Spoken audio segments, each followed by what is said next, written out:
Greetings and welcome to Liminal Light, a show that explores the languages of myth and star, earth, sky, tongue, and spirit through weekly astrological forecasts. I'm your host, Chris. Enjoy.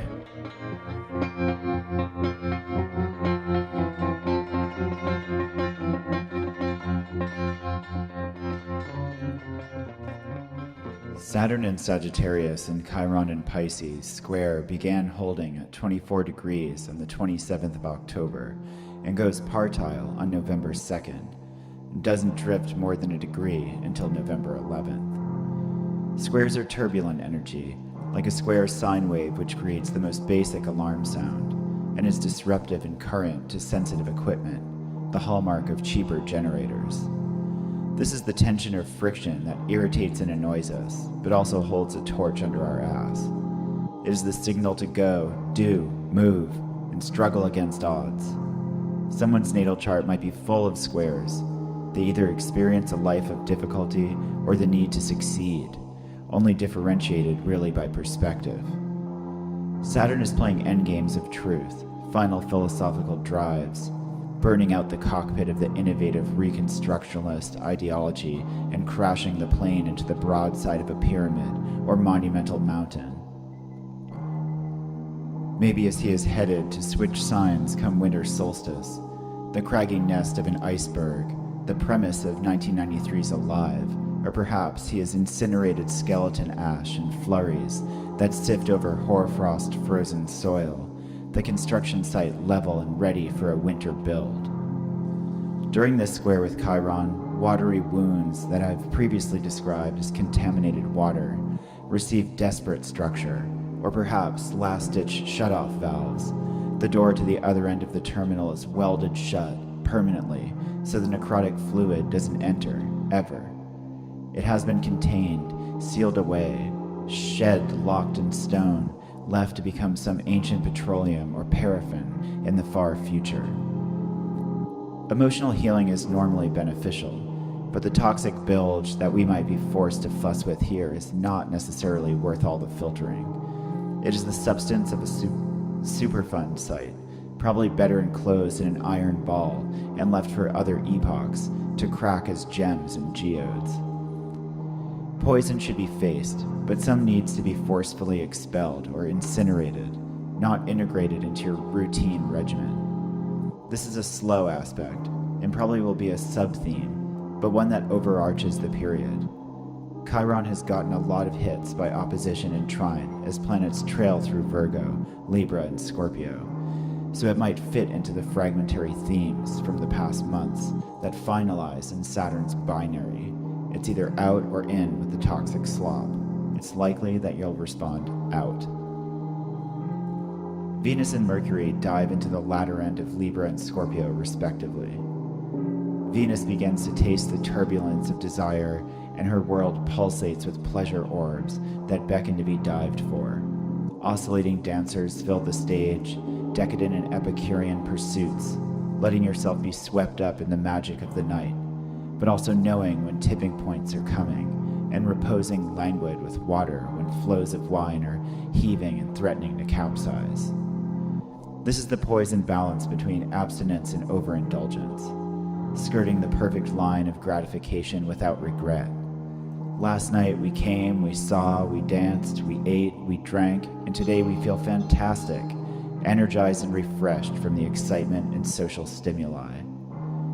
Towards the very tail end of this mode, as she nears closer and closer to Scorpio, bliss is brought more and more nervously close to the bursting point. But only after her ingress over into Mars's sign are fruits rent and clawed, or split from rough handling. Venus edges on excess masterfully in late Libra, retaining poise in the fray and able to equalize a space merely by her presence. Simultaneously and appropriately, Mercury treads into late Scorpio. He has passed through the labyrinth passage, become obsessed and then possessed by the ideography and the hieroglyphics he finds in the deep chambers of transformation, and was ridden by the spirit of the characters themselves, forced to do their will, decipher their lexicon, translate their tablets, and passing into later Scorpio, He publishes their theology and cosmology, lectures on their cult, inseminates culture with the essence of their ideas. He communicates the core experience of their cracked chrysalis, becoming the transmitter of Magica Voci, a widely publicized account of what happened when he was temporarily dead, an expose of what is on the other side, a book of the dead. Here are the passwords and the hand signals you must remember, in which way to step, and what to drink and what to avoid. Much of what he tells us sounds like a dream, and maybe not merely dream-like, but describes a dream we just had the prior night. Had we then also died and not known it? Had we stumbled accidentally into Hades and then back out unnoticed? Scorpio will have you asking, as you collect your smattered belongings out of the blood pools in the ravaged apartment, the answering machine stuck on repeat, a playback of your voice in confession to the violation. How could it be? But it is. And the thoughts that stream through your mind like seeping sewage and trickles of sanguinolate phosphine of serpentine script, the rolling beads of sweat and sexual fluid, the memory of cold and hot combined, the packs of flesh, the killing words, the final flash of sight before the shock of unconscious that overlaps like the teeth of prey sunk into the scruff and shaking the neck to snap in the moment of symbiosis. The secretions of serum come to the brain, the colloidal and chromosomal wash, the synapse-stewed and release of chemical cocktails that wipe the program clean, while the one behind the curtain splays on the exquisite marble in postures impossible, spinning up to the ceiling and then out into the arc of night that bends and vanishes betwixt it beckons here and there, nowhere but static strips and fissures of words that stripe a page, whether clockwise from top right or up in strips and ribbons.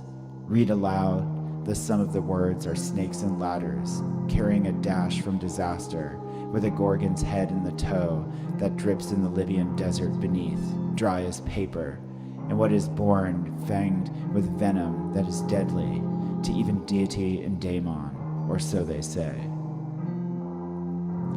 Whether this manifests to you as poetry, pillow talk, rapturous rants, song, silence, or the unveiling of threats, expect a mind rarefied by its glimpse of the other side. Not surprisingly, the moon relays past Neptune and Pisces here, double reason for feeling inclined to steam of conscious fantasy. Between October 31st and November 2nd, on Luna's way out of Pisces, she touches upon Chiron on the 31st, to see what our wounded healer might need and how we feel about his drama with Saturn. I can hear maybe one refrain of GNR doing Live and Let Die, carried out over the party in the graveyard. I suppose, in a throng of skeletal specters splattered with fake blood, it might be hard to distinguish the real reapers and wounds. But that could be either for the better, discreet disposal is apt for those who wear masks. Mercury trining Chiron on the 1st doesn't mind dealing with process, even though its gruesome particulars may make for squeamish conversation. There might be some morbid fixation going around that suits the oration, even if it irritates, agitates, and excites us in some way. It certainly may be a gory story, and not expected to soothe us to lambish slumber, the moon swinging past in opposition with Mars Wednesday afternoon. The 2nd has the moon sliding past Uranus on the hot wax as the sun proceeds into mid-Scorpio territory. An emotional jolt might startle us to notice the subtlest aspects of deepest intimacy, like gazing over the truth of a lover's body mid-coitus. In sex we are who we are, having forgotten the world. Sexual union is not the only kind that reaches such intensity, but others few and infrequent.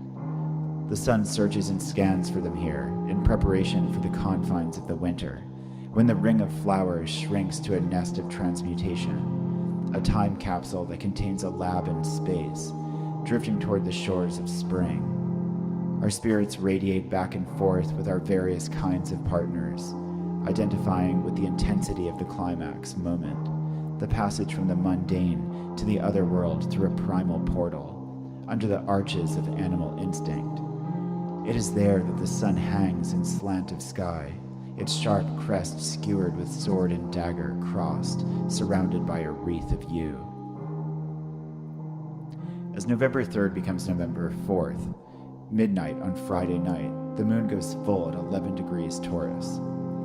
The moon in Venus's sign and the sun in Mars's sign. Venus herself finds she's opposed Uranus in Aries. This is an interesting configuration that Mars is also in Libra, being chaperoned and hosted by Venus. It is the more art, culture, and pleasure-minded Mars who presides over the sign Uranus and the sun are in, overarching the entire moon with Venusian energy despite the Mars-ruled placements. Mars is not absent and serves to excite the passions and pleasures Venus seeks, but his more aggressive measures might be seduced to Venusian ends. Furthermore, the sun trines Neptune here, and it being a Saturday night with Mercury in Scorpio, fantasies and naughty thoughts are likely to be on the mind. It's hard to not see sex and drugs here, no matter what the ultimate purpose be. Luna is in exaltation in Taurus, and gravitates towards organic rhythms and the satisfying of material cravings, methodically and under the yoke of earthy effort if necessary. This is the pleasure of getting one's hands dirty and sharing in the bounty of what you create and possess. This moon is filled with the sun's light from intense union-obsessed Scorpio, spelling out not sex, then something equally acute and vigorous, but vigorous in Taurus's steady way, guided by Libra's superior balance. The steady height to the peak with nimble steps and sure footing. Uranus and Neptune's involvement may imply stimulants and hallucinogens, fantasy of photographs and cinematic escapes, the tingling of skin prompted by epiphany, imaginings rushing to be let into the light of thought. A wide variety of Venusian activities and workings are possible here, especially ones that skirt on the edge of male-female interplay. This is maybe an answer to the last full moon, the hot moon in Aries. This one is certainly candle-lit, warm and wet, but not on fire. Here are baths and massages, steams, oils, earthy luxury, lucid fantasy, intense intimacy, and a chance to allow us that you are willing to let swell in full so that it may be brought to its peak and then pass away, winding down to the upcoming Scorpio new moon on the 18th of November, which occurs days away from Sagittarius' season. It might be a time to spin your clay into a coombe for collecting Chandra's soma. You then have the waning side of the cycle to distill and refine what you gather, the alchemical morning after pill to Scorpio's process, the silver solution that is like a water of blessing to christen your change. This is the work of the fixed to ready for the mutable. What you form with clay under full moons and destined for the kiln, on this night also flows the wash and glaze.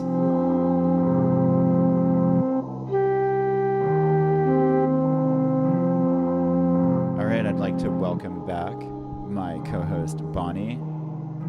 Good afternoon or good evening, according to which hour you caught us at. Yeah, depending on who you are. Where in the world you are.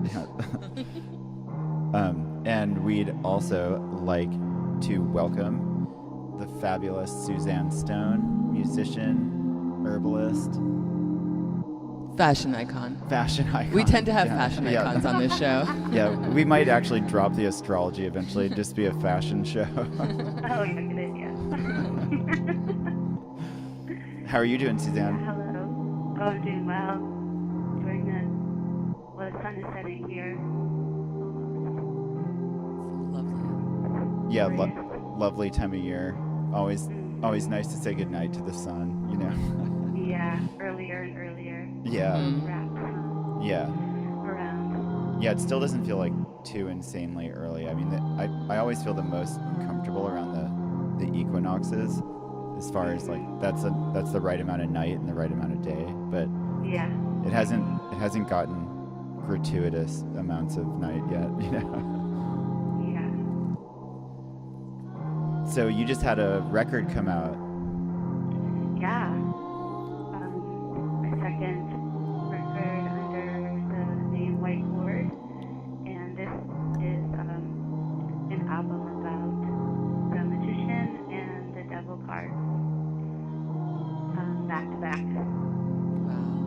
Yeah, that's awesome. I can't wait to hear it. I really wanted to come to the release show, but we couldn't go. Oh, but- yeah. I saw a little snippet of the video. It looked so good and sounded so good. Oh, yeah, that's Natalie's video. Yeah. Yeah, Natalie Perky. Yeah, those are amazing images. That was really, it's kind of like Hanuman-esque, you know? Yeah. Yeah, I feel like Stefan and I kind of do the male-female aspects pretty good, and we almost like swap them out. Yeah, Mhm. totally. I like that. Yeah. Yeah, that's interesting because that's something that's definitely been a theme right now because we're in like the Scorpio Mars season. So we have stuff in Mars's sign and stuff in Venus's sign, and then we have the last full moon. We had a definite male-female kind of interchange, and then the conjunction of Venus and Mars, and that was like a really hot, angry, kind of crazy moon, especially on the West Coast. That coincided with the fires and then this, we're going to talk about it in this episode, but the full moon coming up is another kind of interchange. But we have Mars we have a lot of like, you know, we have the sun in Scorpio and then in Mars's sign, and then we have Uranus and Aries and Mars's sign opposite Venus in Libra, while we have the moon full in Taurus, Venus's sign, and then that puts the sun opposite the moon in Scorpio, Mars's sign. But Mars is in Libra with Venus being kind of chaperoned and bounced by her, and so it puts all this all that energy of Mars that wants to get excited and get aggressive about stuff is getting, you know, excited about doing arts and crafts and doing art and seeking pleasure and you know, filtered through Venusian activities and ends. And so it'll be a cool moon to observe. And then definitely you have Neptune trining the sun and Uranus opposing Venus. So it's like full moons are always ecstatic, and it's going to be more slow ecstatic, like kind of some people might, you know, smoke a bunch of weed and make a bunch of sculptures or collages or do a bunch of painting and take a bath. But there's definitely like a hallucinogens, like entheogens, and stimulants kind of theme. Even if you don't take those substances, there's that the night seems spiked by a number of influences. It'll be in the air. Yeah, and that's kind of cutting to the end of what we're talking about, but that's definitely one of the bigger. That's the event of this week of this forecast. But we should start from the beginning. Yeah. And we have Saturn in Sagittarius and Chiron, which we talked about as sort of like the epic quest, and it's towards the end of that, and everyone is exhausted but still going. But Chiron will not give up, and how this is about the pain of letting things go and the necessity of it.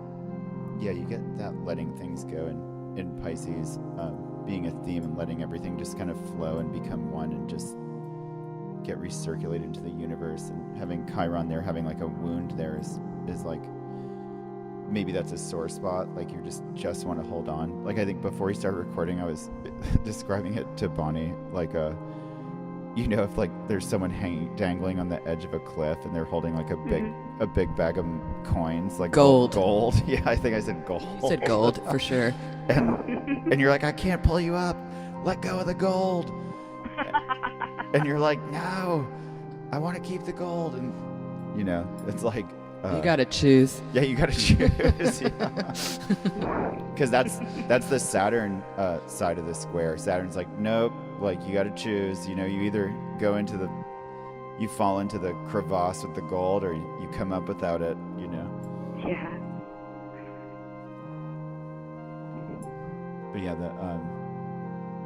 I don't know. It's interesting because Chiron is a smaller body, but you know, it's not as influential as the personal planets. But it got hit multiple times this past couple months with everything trailing through Scorpio and Libra. So it's a thematic spot. Suzanne, can you think of any herbs that would be helpful for letting things go this time? Yeah, I was thinking about with Chiron kind of going through Pisces, and Pisces ruling the lymphatic system. It might be really good for some lymph cleansers that help kind of clear that toxicity out that you're talking about. So I was thinking calendula would be great, or maybe even calendula, chickweed, and cleavers are some of our kind of milder, although very strong lymph clearers.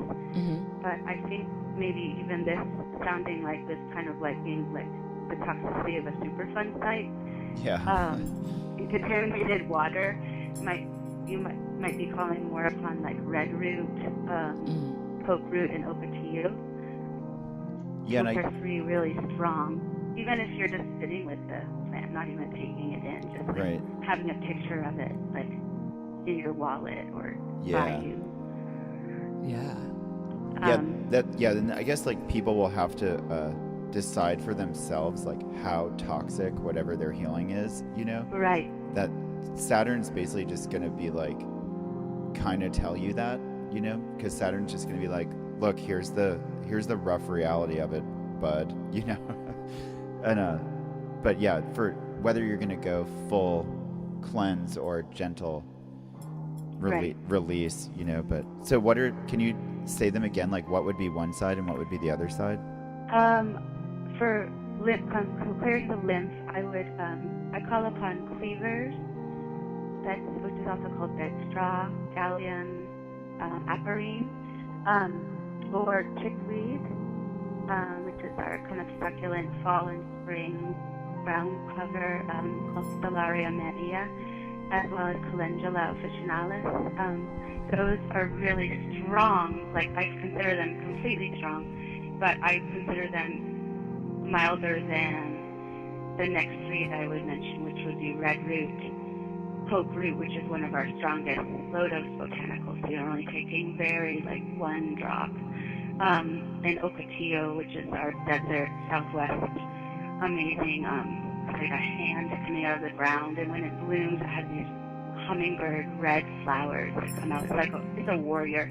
These last three are all complete warrior, like armor battle axe. Yeah, I think of maybe the first grouping as like you call your like strongest friends over to come help you move your piano, but you like totally. The second group you like call in the Green Berets to like wipe out your enemies, you know. You don't necessarily call those guys to come over and move the piano, you know. Right.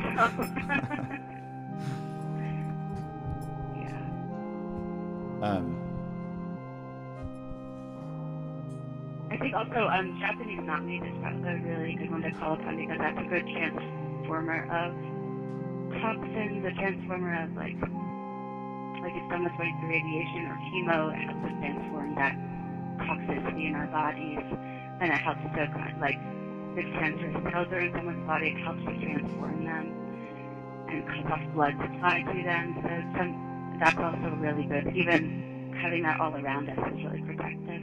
Yeah, that's really interesting, because it also, you know, probably by the time this broadcasts, it'll have cooled down and gotten wetter, but at least here in Maine, it got a little bit warmer, and ticks started to come out, and and you know, I've been thinking about the knotweed again and taking that tincture because I pulled a tick off me the other day. But it's interesting to hear the other stuff it does, and to hear, you know, the way, like similarly how it might approach healing Lyme. And also, you know, I didn't think of it when I wrote it, but that's something like Lyme might be something that comes up in this spot for some people if they have the Chiron placement or the Saturn placement in their sixth house or first house. Like this could be that kind of, you know, for some people it's going to be emotional, and for some people it's going to be more physical.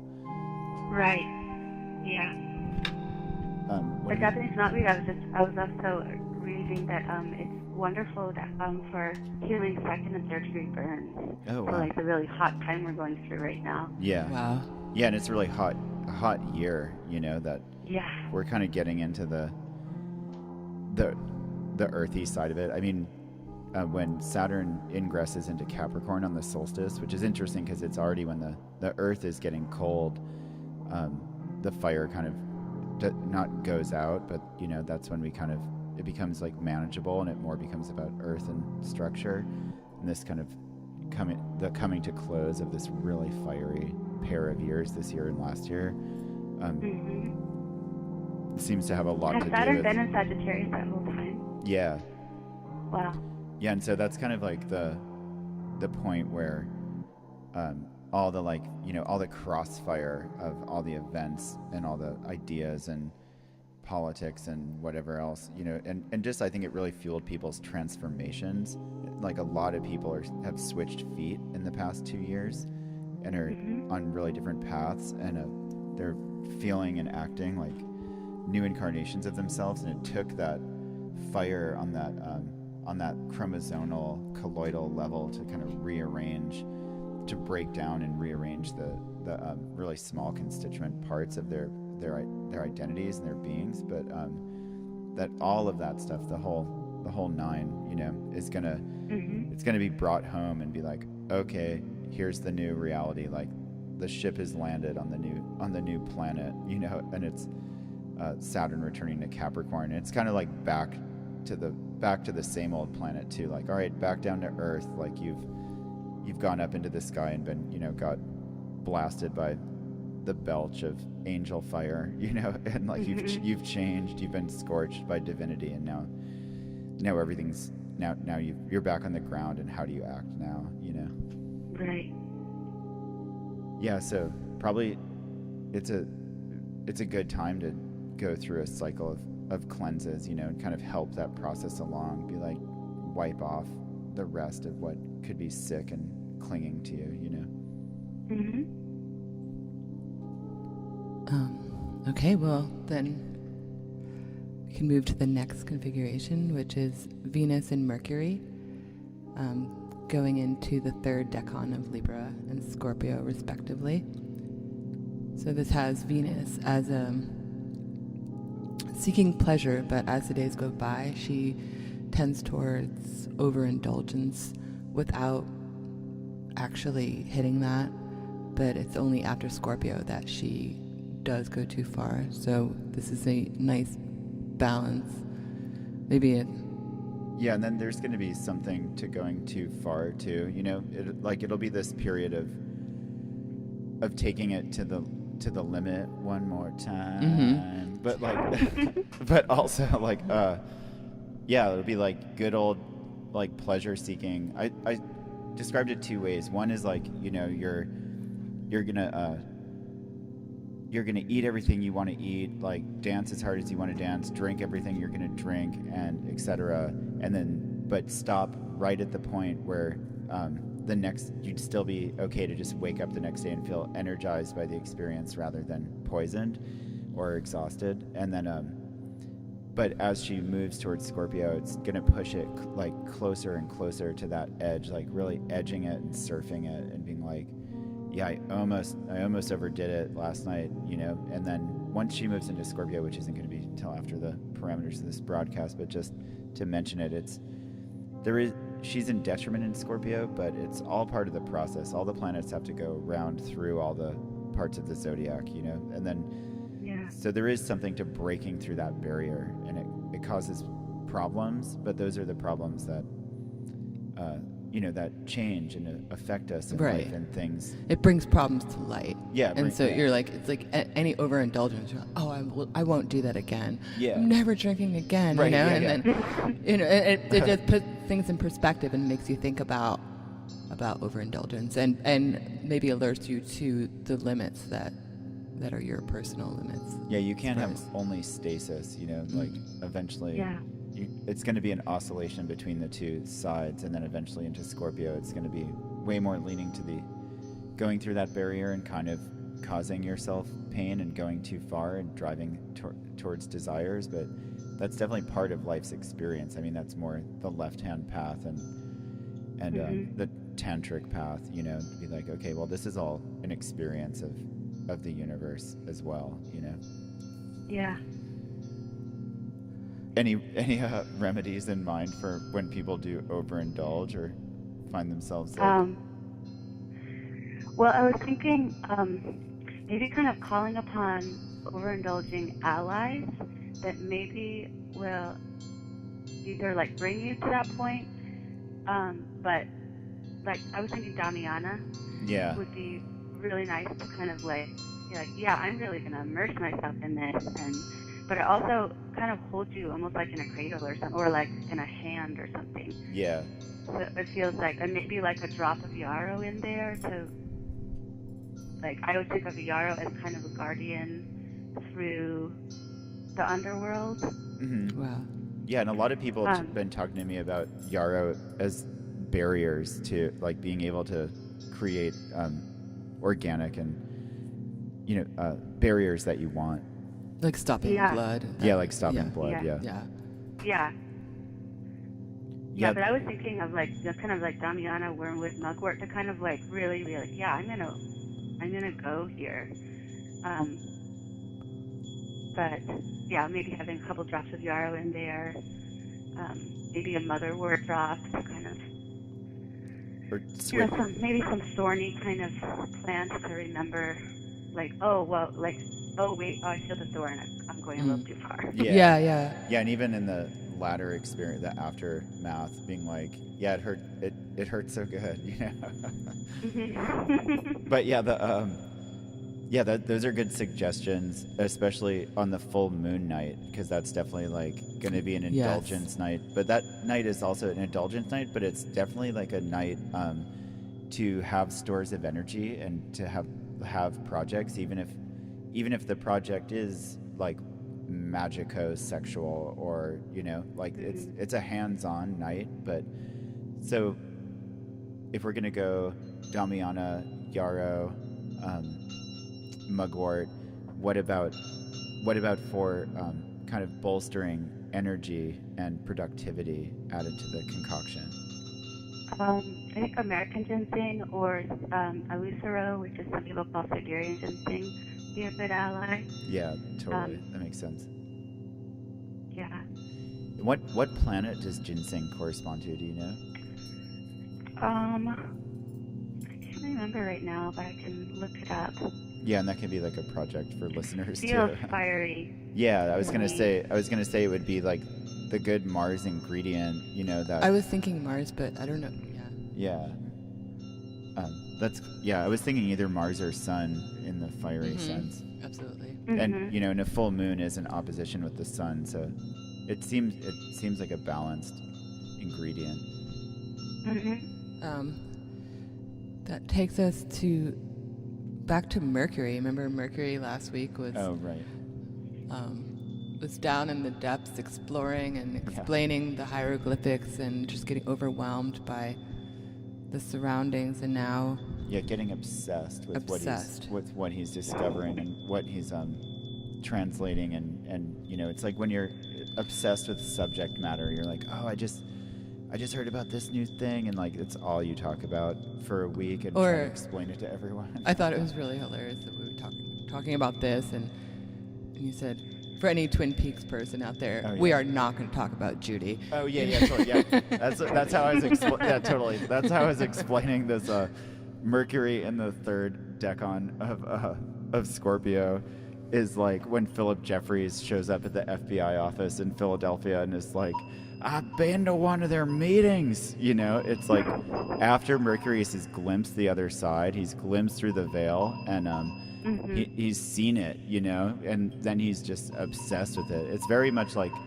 I was saying to Bonnie, it's almost like the process of, because Mars is a warrior, Mars is a warrior, and this is the end of the Martian process. So it's from the communication and research and level, the fixation on the subject matter, the particulates and the details.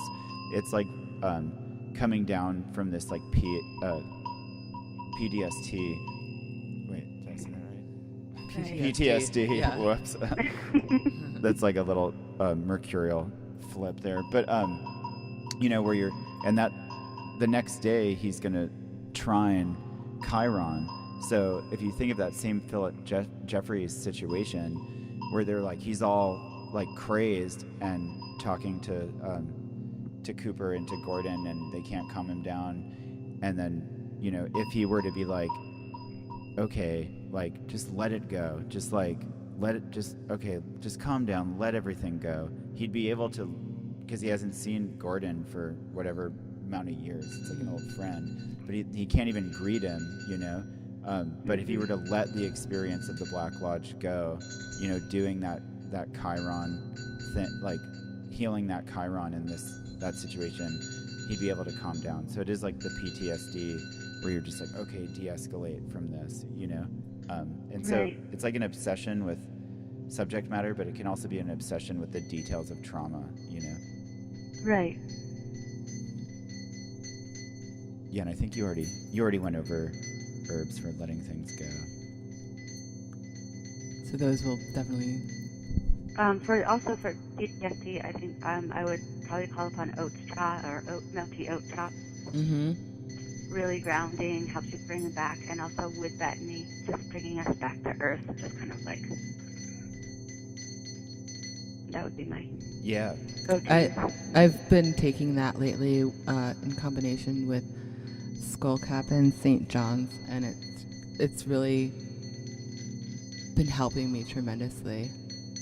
The wood betony or the oat straw? Oh, the oat straw. Yeah. Oh, nice. Yeah, wood betony is well, you gave me that for my birthday, this beautiful wood betony plant, and so that's like what she was thinking of, just having it around. Yeah. Being around Yeah. it, you know? Yeah.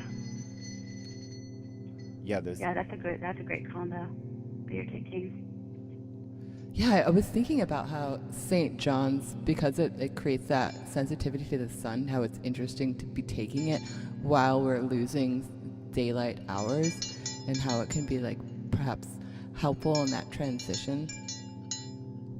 Yeah, I think it's great for seasonal depression disorder, like a mild one, you know, just like mildly wishing for the sun. Yeah, so really good for people that are super Leo or have like or in a solar perfection this year, or you know, as the light decreases and they're starting to lack vision and identification with their identities, and you know, descend into the darkness, you know, that they can prolong their exposure to the light by increasing their sensitivity to the sun.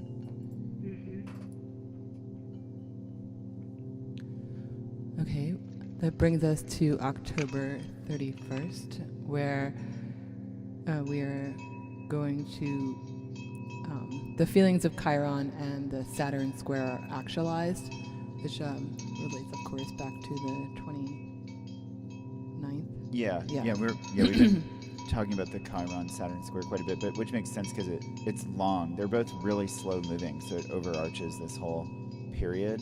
And on this day, it's just something to note that it's going to be felt, you know, like it's going to be, the moon's going to hit it, and it's going to be kind of brought home to your body and to your emotions, and to not, I guess maybe that's a good day to nurture it. That's a good day to feed it these herbs we're talking about, and also just not freak out about it, you know, not get over emotional. It's like a warning on the 31st if you're just like, I just feel so bad today, that you're like, okay, well, it's part of that letting go. Like, this is a passing aspect, you know, that you should follow along. Even letting go of the obsession with being happy. Yeah, totally. Yeah, be like, it's okay to not feel perfectly happy. Yeah. What's wrong with me? Yeah, totally. But Libra will help with that right now. She's like, probably people have noticed, you know, like last week there was an aspect with the moon opposite, or the sun opposite Uranus, and it seemed like a lot of random kind of aggravation happened really fast and then was settled really fast. Like Venus in rulership right now is just like, if things like erupt, she's like, okay, and then just like balances it back out. Like, it's like the fight you had or the problem that suddenly arose, where like the next day it was kind of like, well, we got through that, you know, instead of it being like weeks of these ongoing problems, you know.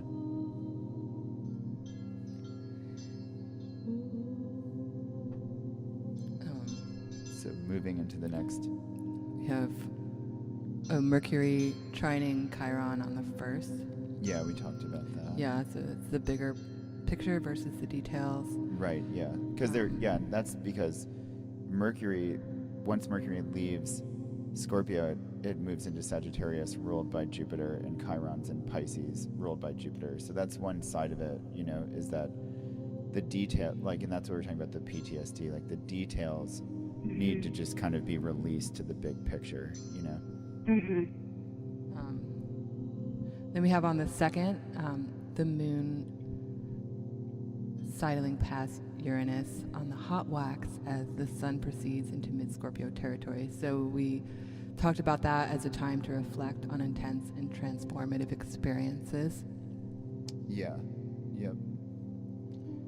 And then November 3rd, you want to talk about November 3rd into the 4th? And what Bonnie just said, all this stuff that these touches of Uranus are really good for bringing up, getting ready and preparing to experiment on the full moon, kind of just being kind of gathering your materials. And you're like, okay, what am I going to be using for the project?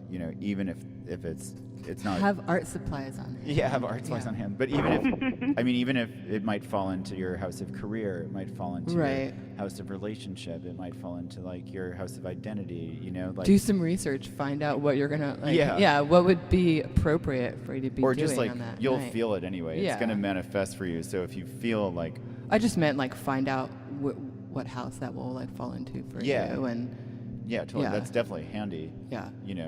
Consult an astrologer. Anybody know one? Yeah.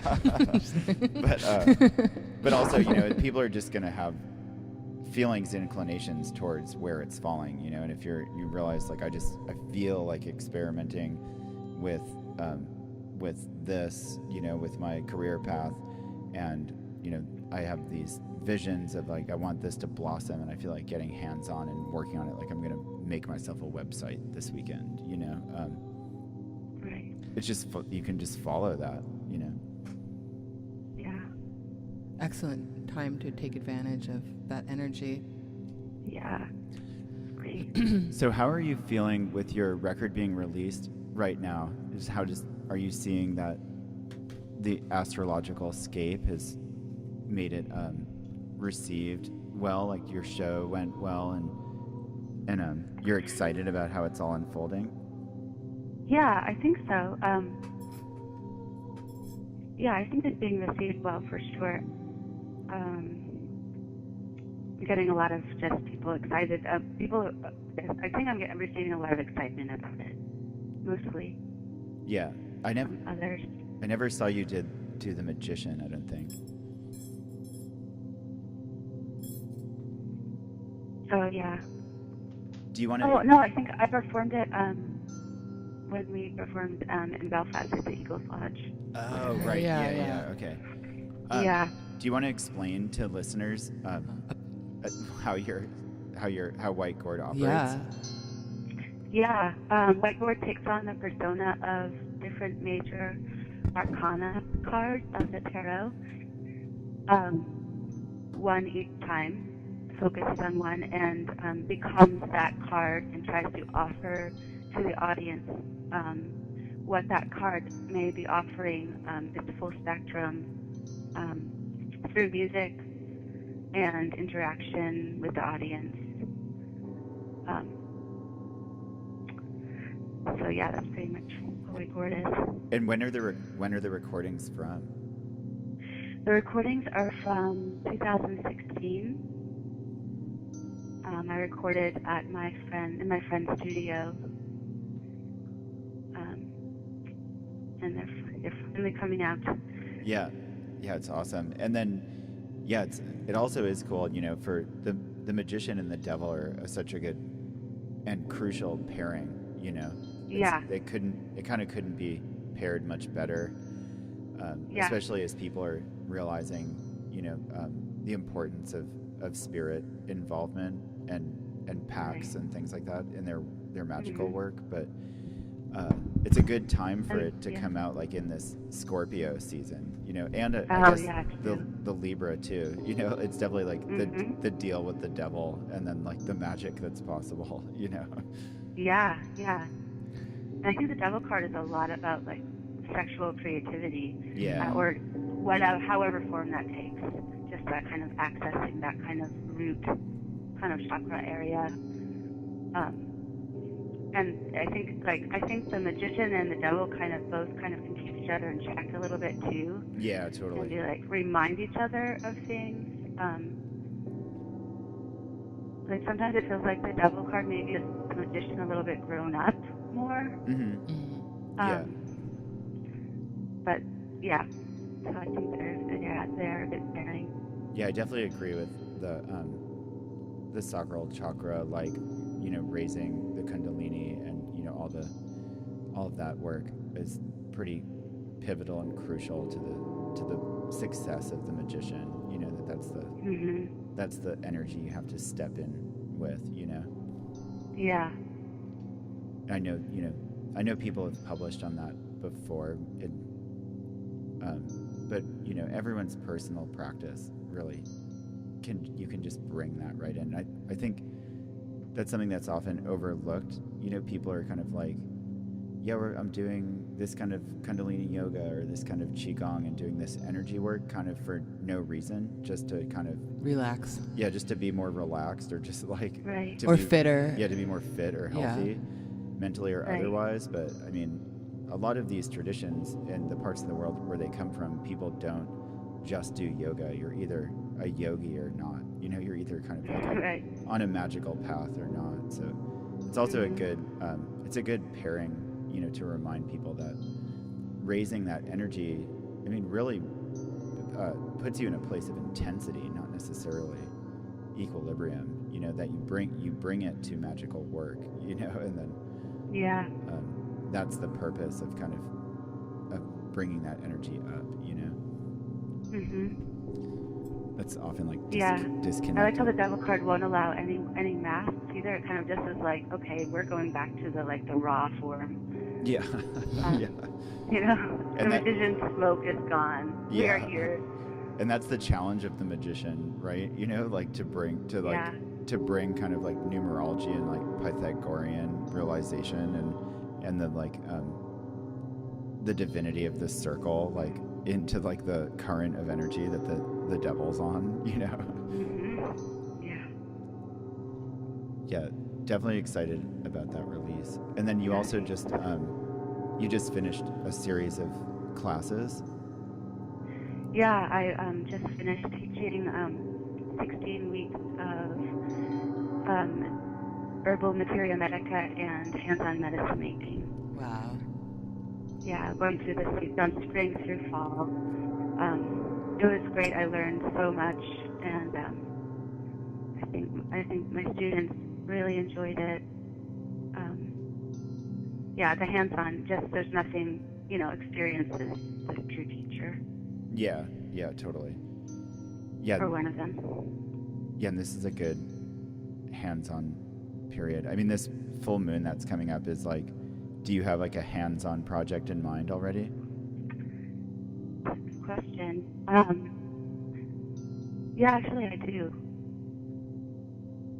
Yeah, I'm putting herbal creations in a sale in Belfast, and I'm kind of upping my ante a little bit, and I'm kind of upping my ante in my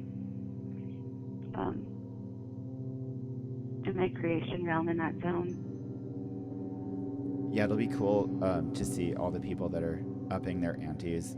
I keep talking about this Saturn entering Capricorn that's coming up, but it's a big deal. But seeing all these people who are upping their antes because of this fire year or pair of fire years, being like, okay, now it becomes a time of like major structuring and architecture and building, you know, upon what you kind of, that area that you kind of blasted out for yourself, you know. Yeah. It's amazing. Would that be for 2 years? Yeah, it's like 2.5 to 3 year period, yeah. Wow. And then you're going to be going on tour soon in Europe, right? Yeah, for 2 weeks. It's wonderful. Yeah. Are you doing White Gourd or is Million Brazilians? Million Brazilians. Yeah. Yeah, and a label from Amsterdam put out our latest release, and so we're touring for that. Wow. That's so exciting. Yeah, we Exciting. gotta check out the astrology of those weeks. Are you gonna be playing a show in Belfast before or after? No, I don't think so. Yeah, we could look at the astrology of those weeks just to see kind of what you're up against or what you're working with, you know. But I'm sure you've been looking into it. Yeah, but then there's also like Yeah. the everyone's like astrocartography. You know, you can look at where everyone will be really interesting experiment for you guys if we could look at where all your lines go on the globe. Like when you're born, there's, you know, all your lines that go around the Earth are It's an imprint. yeah, an imprint, you know, in how the planets relate to the angles. And so, you know, people say that if you go right when you're having this Venus transit to your Venus line, you'll just arrive in the country and just meet your forever spouse, you know, or or land the perfect career like opportunity. if it's a midheaven line on like Jupiter, Mercury, or the Sun or something, you know. All lovely things can happen. Or, you know, it could be the other you way. could land on your Uranus line and it's just crazy and random. And I've been on those tours before. Yeah, totally. You know, my Uranus line goes right through New Delhi. Oh my goodness. So I totally experienced that. The moment I got off the plane, I got like swindled and Wompoed, like thrown into some insane neighborhood and was like lost and, you know, like that's amazing. And it's all chaos, you know. Yeah. But that's just like a chaotic place, you know. Certainly. But yeah. Well, yeah, we should wrap this up. But it was fantastic to have you. Yeah, thank you so much, Suzanne, for taking your time. Great. We definitely want to. I'm an avid listener to your show. So. Fantastic. Thank you. We definitely want to have you on again and get really deep into the herbal perspective of upcoming transits, you know, so people can get themselves ready by more than just mental posturing, you know. Yeah. I love that. It's so important. Yeah, I think probably lots of nice oat straw baths right now is probably a good idea. Yeah, putting totally. Just the rolled oats in like a little bag and then having the water run over them and just squeeze it all over your body. Yeah. Yeah, that actually sounds perfect. Yes. I think we're going to go do that right now. So, thanks, Suzanne. We'll have you on again soon. All right, thanks so much. Thank you. Thank you for listening to Liminal Light. Our theme music was composed by the ever-talented Asa Irons. This week's background music was by White Gourd, performed by today's brilliant and magical adept guest, Suzanne Stone. Check her out at Moon of Hildemore Herbals, moonofhildemore.com, and search out her music, White Gourd and Million Brazilians. Both can be found on the Psychic Sounds label website. I'm your host, Chrissy Puchere Rapucci, and you can find me, as always, at atavisceral.com, atavisceral.com, where I post articles and forecasts, offer chart readings, talismanic concoctions, occult services, tarot, divination, and more. Il diavolo che si nasconde nel fumo. Adieu et bonne chance, mes amis.